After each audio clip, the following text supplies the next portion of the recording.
با سلام و درود به شما همراهان. تراما چیه؟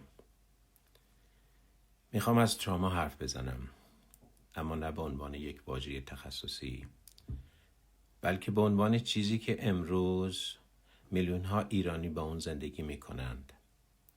قبل از ادامه فقط این رو بگم: اگر شنیدن این حرفا سنگین شد، میتونید مکث کنید. شما اختیار دارید. تراما یعنی تجربه‌ای که اونقدر شدید بوده که بدن و ذهن فرصت عادی کنار اومدن با اون رو نداشتن.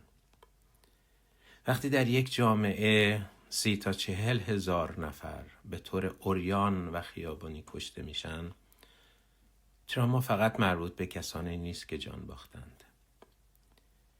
کسانی که دیدن، کسانی که شنیدن، کسانی که منتظر خبر موندن و حتی کسانی که فقط تصاویر و صداها را دنبال کردند، همگی در معرض شوکند.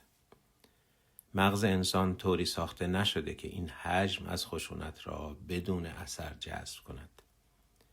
پس اگر این روزها احساس می‌کنید گیجید، خوابتان هم به هم ریخته، زود عصبی می‌شوید یا انگار هیچ چیز را حس نمی‌کنید، بدونید اینها نشانه ضعف نیست.